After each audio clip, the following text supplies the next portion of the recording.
अच्छा भैया, हम गायक सुदामा पाल इसके पहले कई गीत आप लोगों के बीच छोड़े थे। आप लोगों का बड़ा ही दुलार प्यार सम्मान मिला। आज एक और गीत आप लोगों के बीच छोड़ रहा हूं राणा रागी रिकॉर्डिंग स्टूडियो के माध्यम से। आशा नहीं विश्वास हो कि आप लोग प्यार देंगे, दुलार देंगे। 4 लाइन भूमिका में कवि की लेखनी बताती है कि नारी की इस धरा पर रोल क्या है। कैसे मालिक?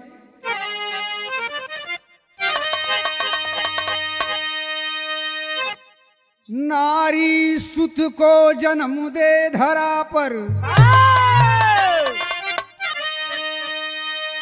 अस्तन से अमृत पिलाती है नारी। नारी निज ममता की छाया में रखकर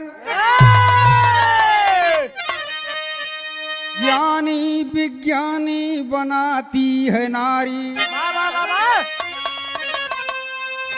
नारी सजो करके साहस का रुतबा समरांगणी में शोणित बहाती है नारी। नारी पति को परमेश्वर समझानी, तो फिर कैसे डायन बन जाती है नारी।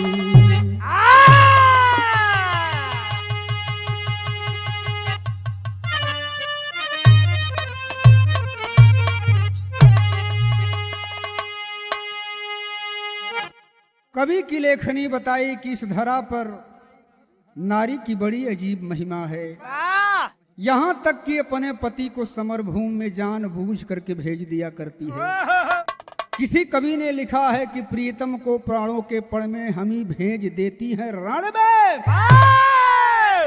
छात्र धर्म के नाते जो नारी अपने पति को सजा करके समरभूमि में भेज दिया करती है, आज वह घोर कलयुग में नारी क्या कर रही है। और नारी का आभूषण कवि ने बताया है कैसे मालिक? कौवाली के टुकड़ा बबंदा।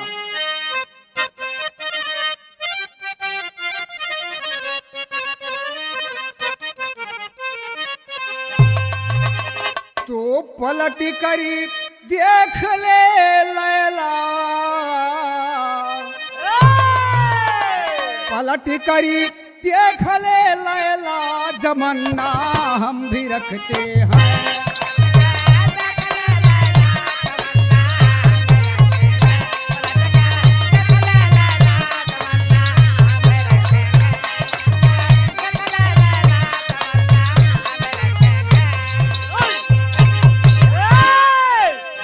लेकिन भाव ने कवि ने बताया कि नारी का इस धरा पर आभूषण क्या है, गहना क्या है। कहले बका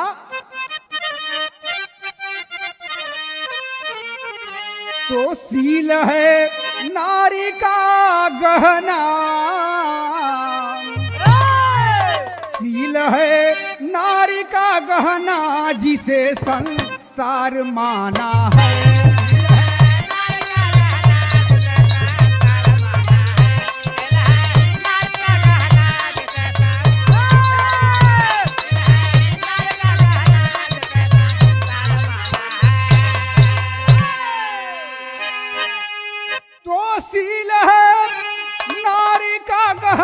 जिसे संसार माना है। लेकिन अब का होता हो, मगर अब सील ही चौपट, मगर अब सील ही चौपट चला कैसा जमाना है।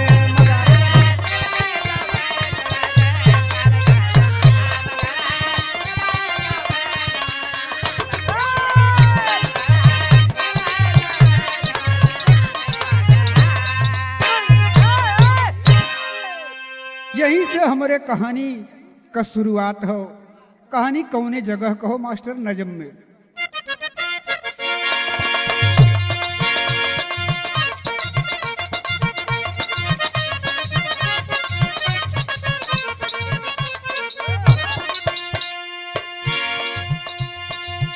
मेरठ ब्रह्मपुरी थाना के करीब सही, मेरठ ब्रह्मपुरी थाना के करीब सही, गोरीपुर इलाके की घटना अजीब सही।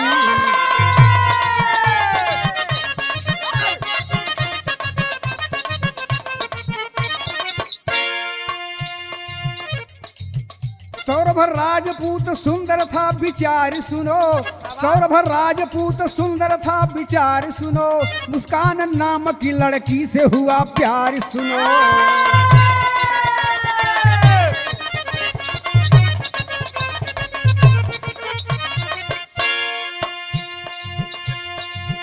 माता पिता इसकी खबर जब की पाए हैं, माता पिता इसकी खबर जब की पाए हैं, लड़की ठीक नहीं सौरभ को चेताए हैं।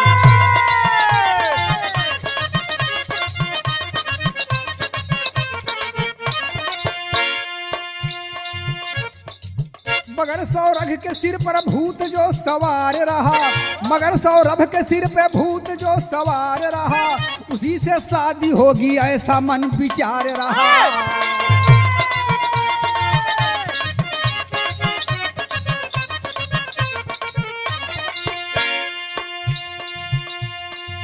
दो 2016 में शादी दोनों रचाए हैं, 2016 में शादी दोनों रचाए हैं, खुशी थे सौरभ जैसे मन की मंजिल पाए हैं।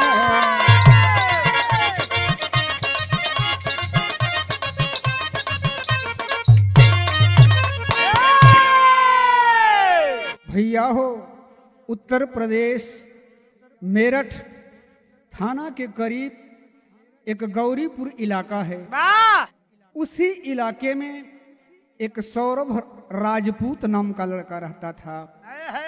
ए बाबू, एक दिन अचानक रोड पर घूम रहा था, आमने सामने एक लड़की से मुलाकात भइल।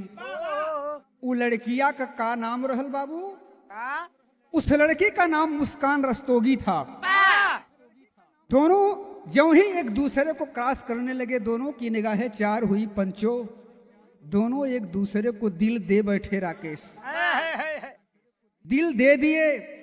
आकर के घर अपने माता पिता से बताता है कि बाबूजी, मैं तो अपना दिल किसी को हार गया।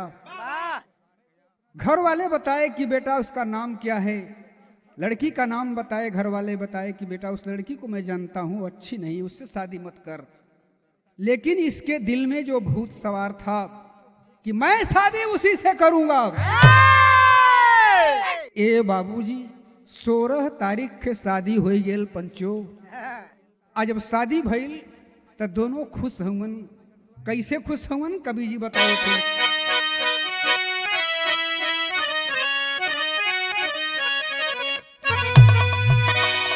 आज दोनों खुशी हैं, खुशी खुशी अपन जीवन बितावत हूं। कैसे मालिक? अरे बीतावे दिनवा,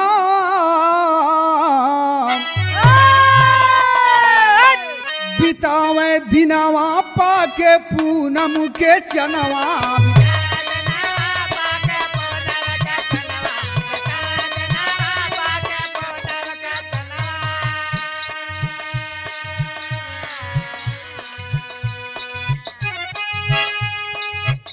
अरे कुछ दिन बाद भैली,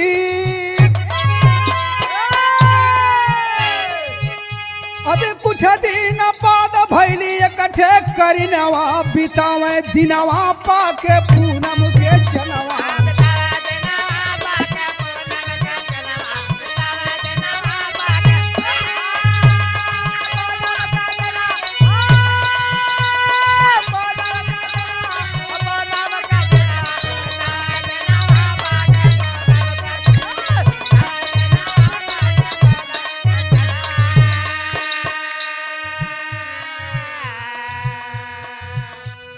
अरे भी रहा प्रेमियों, जिंदगी बड़े खुशी से बीतत हो उनका।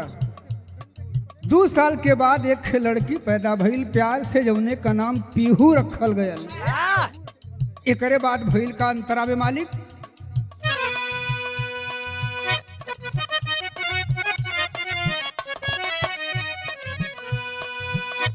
कि सौरभ चला गइला लंदन शहरिया,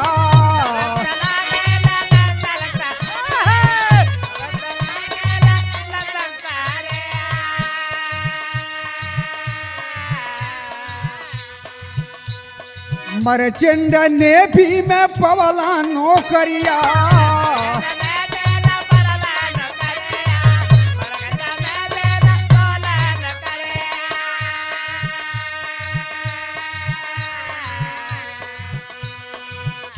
अरे एक साल बाद घटल एकठे घटनवा बितावे दिनवा पाके पूनम के चनवा।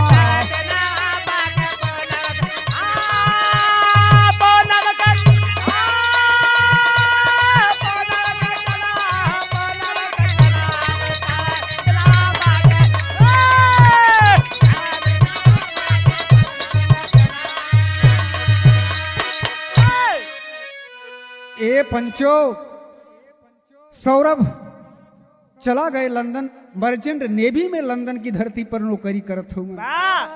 इधर अपनी बच्ची के साथ यह उनकी पत्नी मुस्कान रस्तोगी अपन जीवन बितावत हो। एक दिन एक ठे घटना घटल भैया राकेश। घटना का घटल वही लाइन में।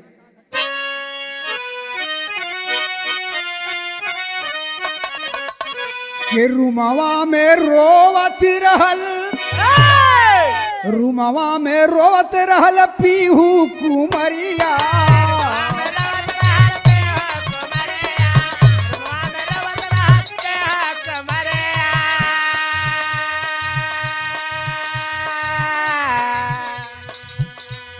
मकान मालिक के पड़ली बा नजरिया।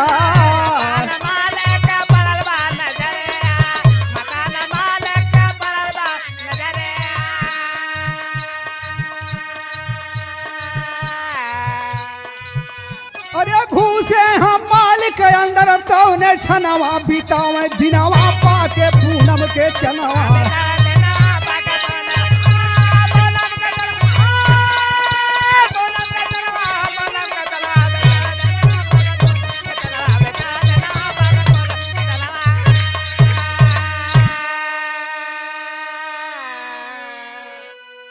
ए पंचो घटना का घटल। रूम में वह लड़की धीरे धीरे 1-1.5 साल की हो गई। रूम के बारजे में लड़की रो रही है लगभग 20 मिनट से। कोई चुप कराने वाला नहीं है, कोई देख रेख करने वाला नहीं है। मकान मालिक के कान में जब ये आवाज गई तो सोचने लगी कि आखिर इसकी माँ है कहाँ। ये बच्ची 20 मिनट से ज्यादा हो गया रो रही है, वो कहाँ है जो इसकी देख रेख नहीं कर पा रही है। मकान मालिक आए और बच्ची को चुप न करा करके सीधे रूम में प्रवेश कर गए। रूम में जब प्रवेश किए बाबू तो यह लड़की अपने एक दूसरे प्रेमी के साथ अर्धनग्न अवस्था में बिस्तर पर पड़ी हुई थी, आपत्तिजनक स्थिति में पड़ी हुई थी। मकान मालिक देख लिए और इस औरत को भी, इस लड़की को भी आभास हो गया कि मालिक हम दोनों को रंगे हाथ पकड़ लिए हैं, देख लिए हैं। बाहर आकर के हाथ जोड़ करके कहती है कि मालिक बड़ी गलती भई, वैसे जिंदगी में कभो न हुई, हमारी इज्जत आपके हाथ है। ए बाबूजी, लेकिन आज मकान मालिक के दिल में शंका हो गई कि यदि सौरभ को सूचित न किया गया तो बड़ी समस्या पैदा हो सकती है। सौरभ को फोन करके बताउलन तब भइल का मालिक।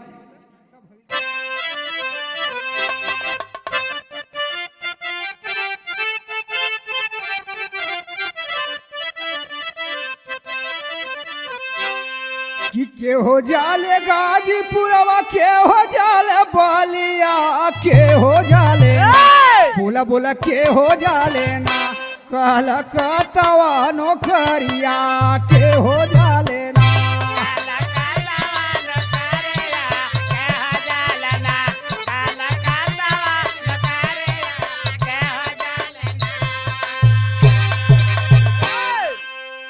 मालिक जब फोन लगाए सौरभ को तब भइल का मुन्ना। सौरभ के बताव मालिक फोन पर खबरिया, नहीं कुछ सही, हाँ हाँ नहीं कुछ सही, गड़बड़ बात तोहरी में हरिया, नहीं कुछ सही।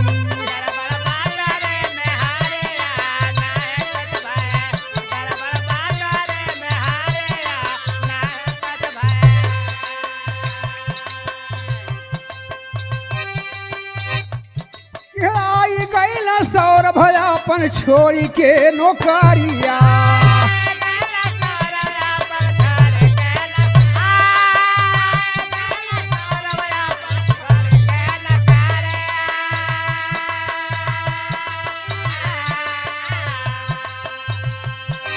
सच सच बतावा गोरी सारी खबरिया।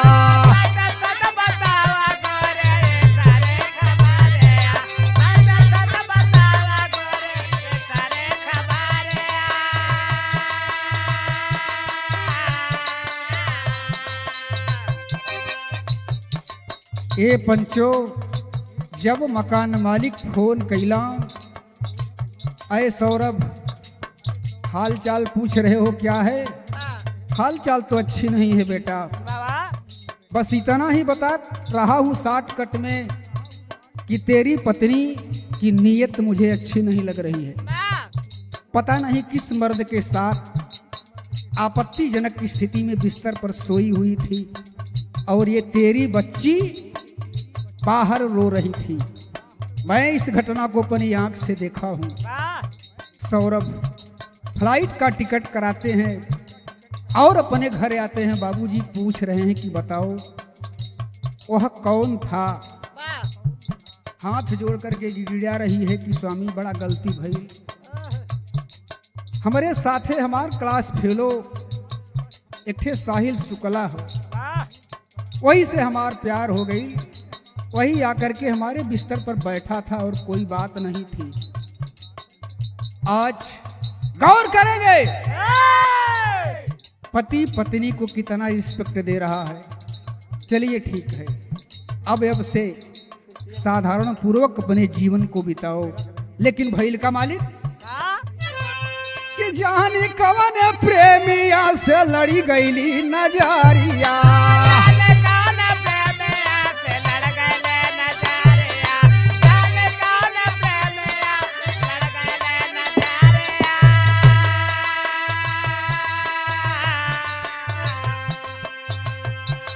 कुछ दिन बाद कर गईला फिर नौकरिया।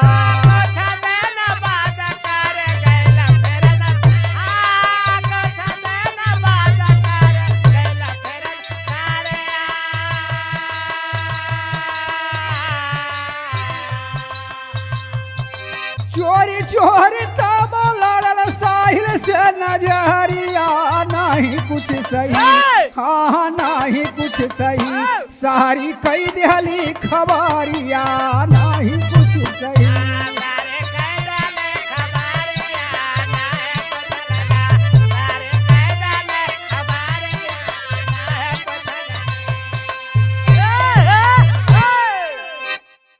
ए बाबू समझा बुझा करके पुनः सौरभ राजपूत अपनी ड्यूटी पर चला गया। लेकिन इसकी आदत कहाँ सुधरने वाली है? जब एक बार खेते में परच गयल पशु तो कहाँ माना, तो रोज घूम घूम खाई। ए बाबूजी, ठीक इसी 25 फरवरी को उसका मुस्कान का जन्मदिन था। उसी जन्मदिन को मनाने के लिए वहां से आता है। लेकिन बाबूजी एकर ढर्रा उहे है। अब यह जा करके अपने प्रेमी साहिल से बताती है कि अब तक तो चानी कटल चाहे सोना, 24 तारीख के सौरभ आई गई हैं। अब कोनो वैसन जुगाड़ करा कि हमार तोहार प्यार अमर हो जाए। खुद कह रही है।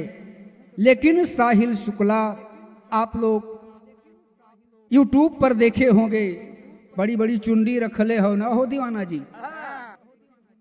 कलेस की कोनो जुआड़ बनावा, कहीं जुआड़ बन जाई। एक काम करे, बढ़िया बढ़िया दूठे चाकू ले आओ।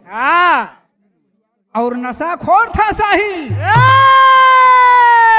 धीरे धीरे इसे भी नशा का आदी बना दिया बाबूजी। आज जो पत्नी पति से सारा सुख पा रही थी, आज उसी पति के प्रति कितना षड्यंत्र रच रही है। देवढ़ी में कभी दिहला का दिहल भैया।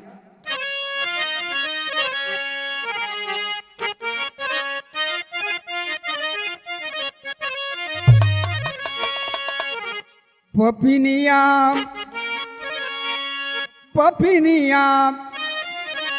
पपिनिया के नाही बालजिया अब पपिनिया के नाही बा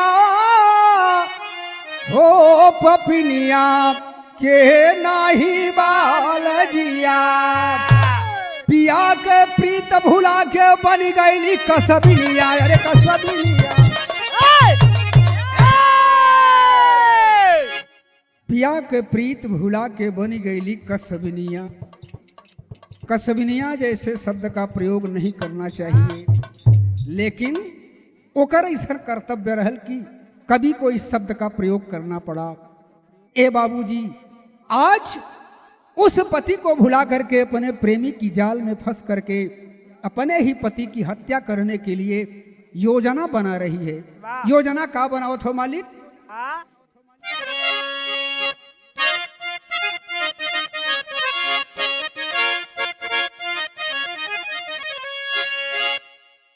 गीत लगल बतावत हो कोनो सखी अपने सखी से कि अरे राजा जान मारे हो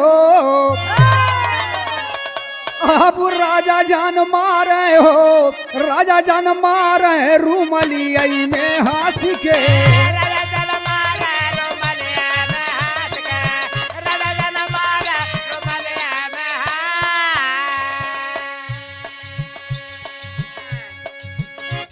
लेकिन अबो का करत बा रोजे बोलावे हो रोजे बोलावे साहिल के पपिनिया रोजे बोलावे साहिल के रोजे बोलावे साहिल के पपिनिया नशाखोर साहिल शुक्ला की नियतिया नशाखोर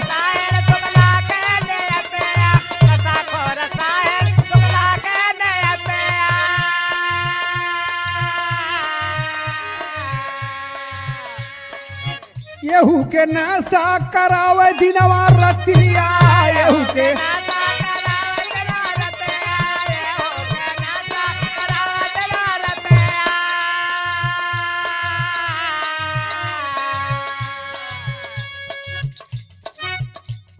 ये पंचो नशाखोर तो खुद था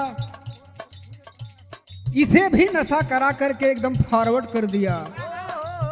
कैसे कैलस?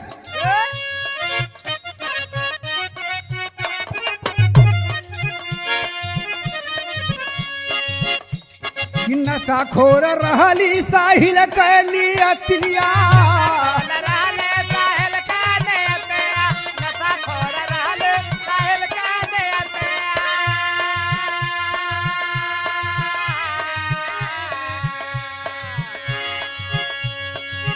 यहू के नशा करावे दिना रतिया यहू के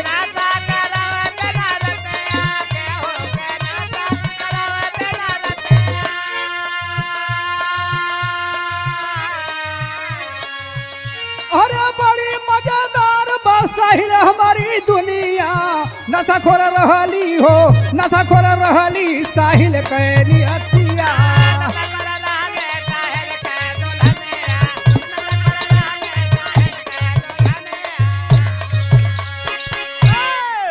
नशे में दोनों चूर लिपट करके उस साहिल से कहती है कि बारे राजा बड़ी मजेदार हमार तुहार दुनिया हो। अरे राजा लेकिन काम में कई गड़बड़ हो कि 24 के आहा सौरभ राजपूत आई जी है। ए बाबूजी लेकिन भइल का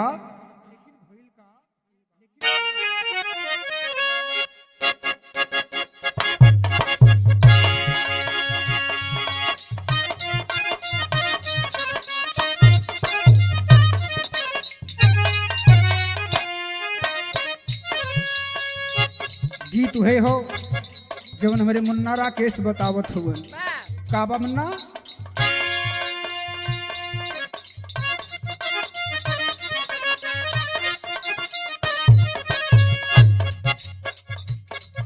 कि एक दिन खातिर बनी जाता सोनार मोरा बाला मुआ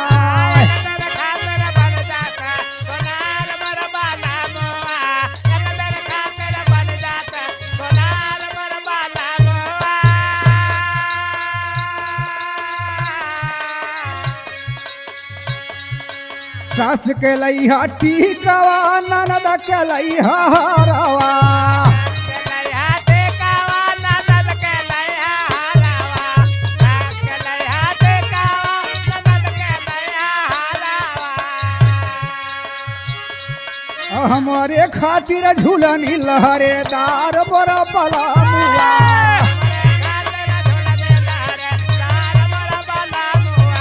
हमारे खातिर झूलने लहरे लाल मोर बलमुआ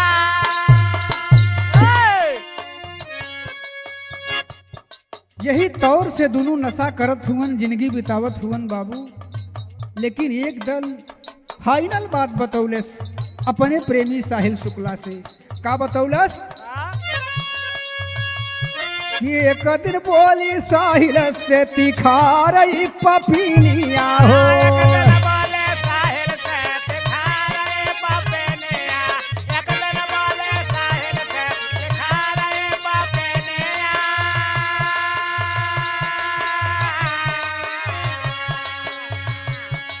24 तारीख के यहाँ सौरभ जब भवानवा हो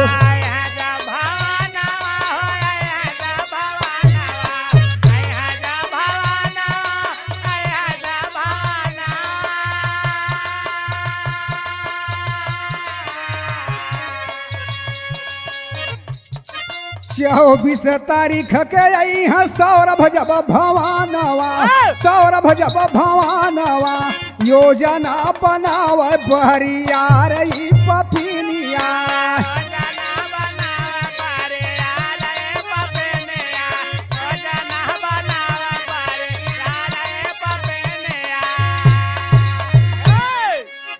योजना का बनौलन बाबूजी। चाकू खरीद लिए, नशे की दवाई खरीद लिए। संयोग बस 24 तारीख को सौरभ बेचारा खुशी खुशी घर उतरल कि कल मेरी धर्म पत्नी का जन्मदिन है। क्या पता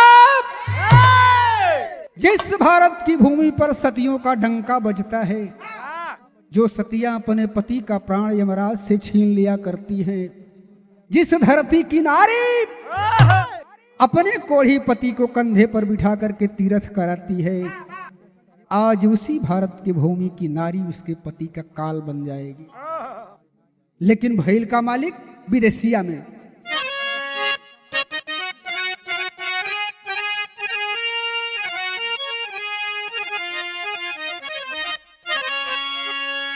बड़े प्रेम से बाबू बनाती है नाश्ता। नाश्ते में वही विष मिला करके सौरभ को खिला देती है। सौरभ को कुछ आलस जैसा महसूस हुआ, बिस्तर पर लेट जाते हैं। धीरे धीरे बेहोशी का हालत हो गई बाबू। तब कैलस का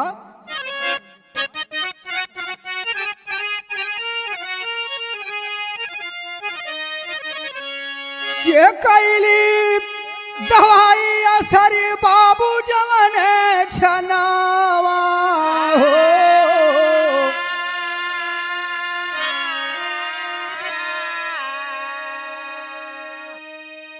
अब पैरवा पकड़ लिया साहिली दूराचारी।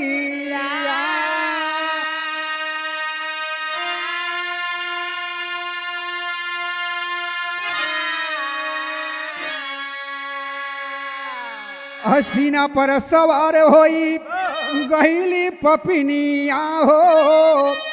अरे मरली करेज में कटारी का सबनिया।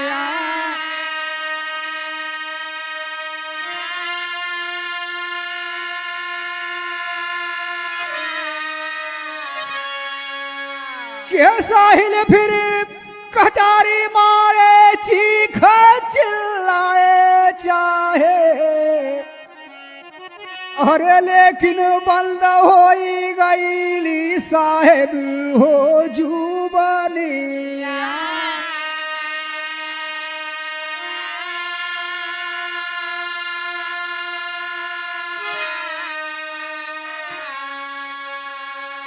अब खींच करके दोनों अरे बाथरूम में लाई गईले। अरे बाबू बाबू मुल्ला लाल के उजरी गईली दुनिया।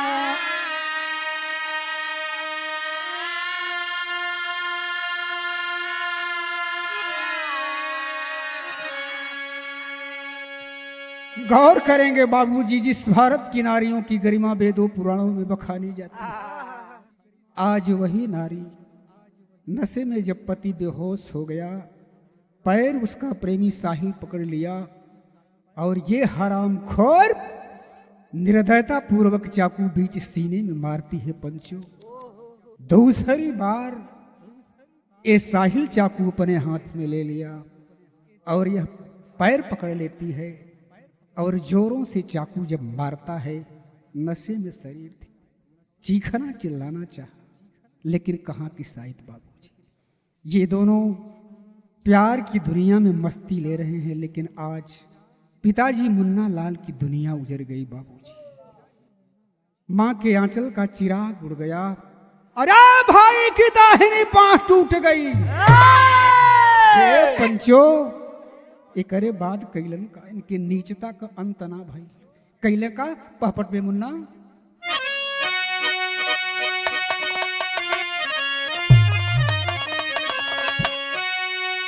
अब बात रूम में मधु नहू बने का सैया नहीं आधारा में, और काट दिए हैं सौरभ की गठैया नहीं आधारा में।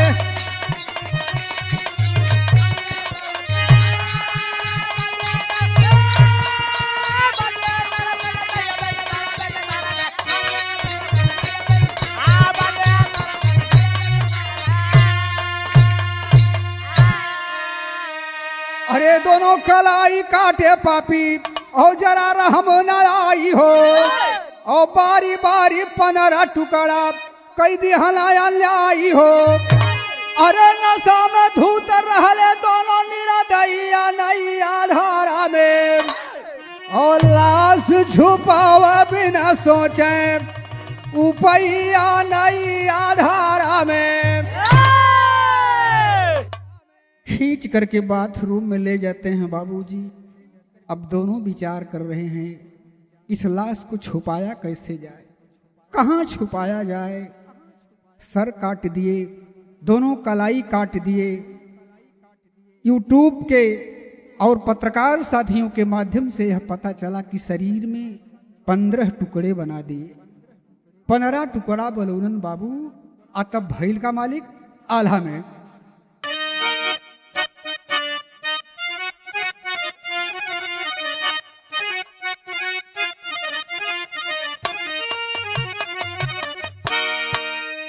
कि अब जवन धरा पर संसार कर रहनिया पंचो।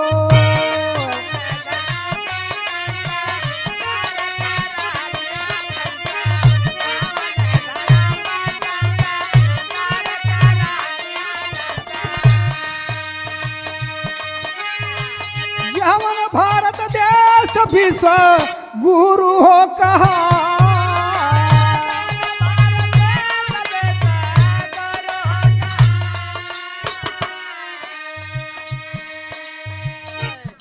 ए बाबूजी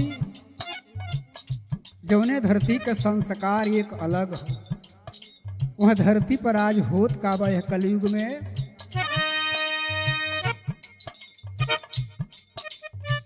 जहाँ पति के परमेश्वर कही जाले बाबू,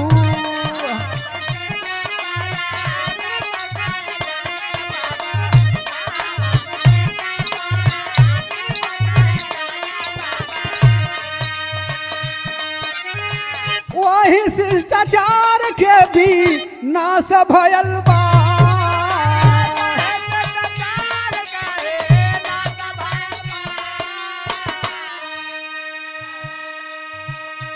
आज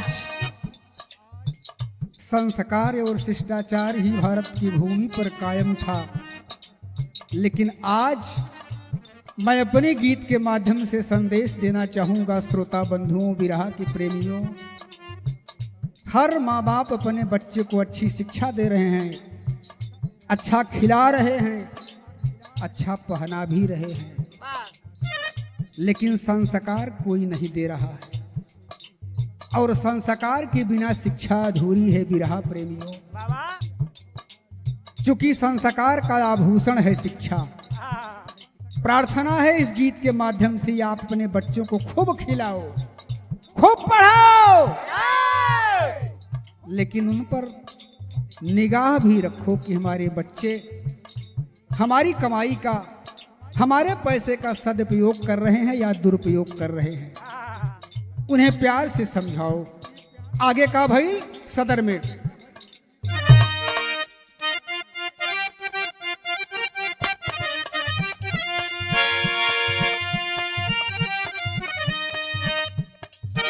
वही अपने हाथे से मारी पति के परनावा,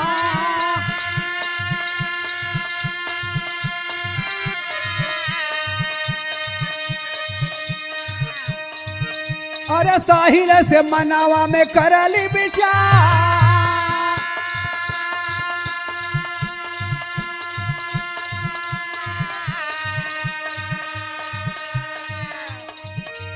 डबावा में डाली पापी पनरो टुकड़ावा,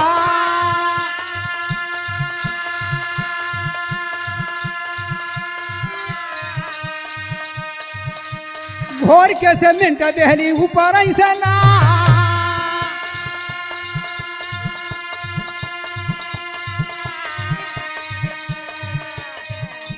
खुशियां मनावे गईली सीमाला सहरिया,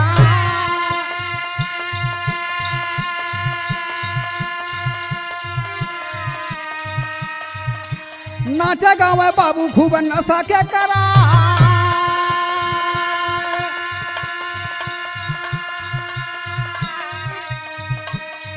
हे पंचो लाश के टुकड़े को ड्रम में डाल करके, बहुत बताने की जरूरत नहीं है, आप लोग जान रहे हैं। 15 टुकड़ा ड्रम में डाल करके ऊपर से सीमेंट घोल करके डाल देते हैं, रूम बंद करके दोनों चले जाते हैं शिमला घूमने बाबूजी। वहां मनमानी नशा करत हुआ, नाच गान करत हुआ, जैसे इसने कुछ किया ही नहीं है। ए बाबूजी जब वहां से घूम करके अपने रूम पर आई तो इसे याद हुआ कि मैं तो सौरभ को ड्रम में बंद कर दिया, मार दिया हूँ। फोन पर से अपनी माँ को फोन लगाती है, माँ बड़ा अनर्थ हो गया। बाबू कहलन की बेटी साफ साफ बताओ बात क्या है। बताती है कि बाबूजी सौरभ के घर वाले सौरभ के ऊपर दबाव डाल रहे थे कि इसे तिराक दे दो। सौरभ ने कहा कि नहीं, मेरी एक बच्ची है, बच्ची के लिए ही अब उसे तलाक नहीं दूंगा। इसी नाते सौरभ के घर वालों ने मार करके सौरभ को कहीं फेंक दिया। मतारी कहले कि ना बेटी ऐसा कभी नहीं हो सकता, किसी बेटे के माता पिता उसकी हत्या कैसे कर सकते हैं, जरूर तो कोई बात छिपा रही है, बताओ मुझसे। तब टूट गई बाबू। तब बतौलेस की माई हम ही अपने हाथे से सौरभ का खून कह देली। बाबू कहलन की लाश कहाँ है। बतौलेस की बाबू लाश का 15 टुकड़ा बनाए के डब्बा में रखले और ऊपर से सीमेंट घोर के डाल देले हैं, जल्दी पता ना चली। ए सरकार, पिता की जैसे पैरों से जमीन ही खिसक गई। इतना सुंदर, इतना सुशील दामाद मेरा, लेकिन आखिरी भाव में भइल का बाबू।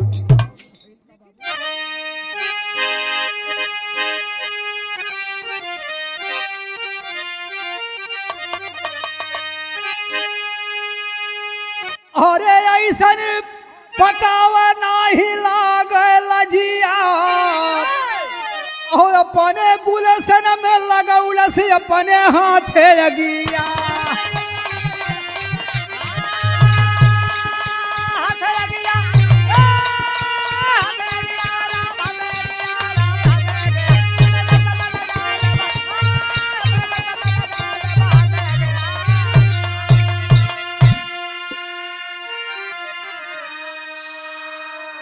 और दोनों प्राणी थाने लेके गहिला तवने छनवा औ कैली सब कबूल थानेदार के समनवा।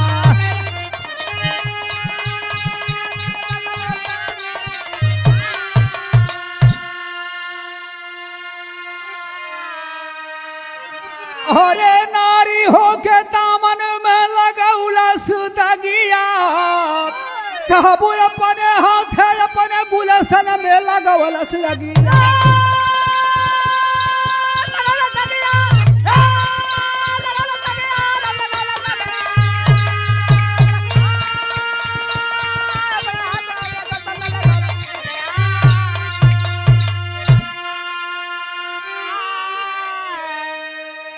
हे बाबूजी अपने हाथ से अपने गुलशन को फूंक दिया। फैल का आखिरी भाव में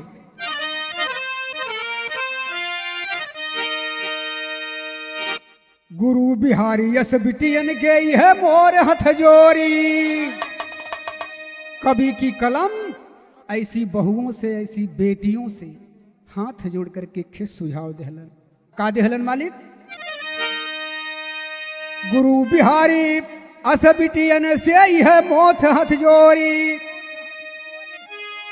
अरे पति जान जन मारा पलकी जा प्रेमी की ओरी हो।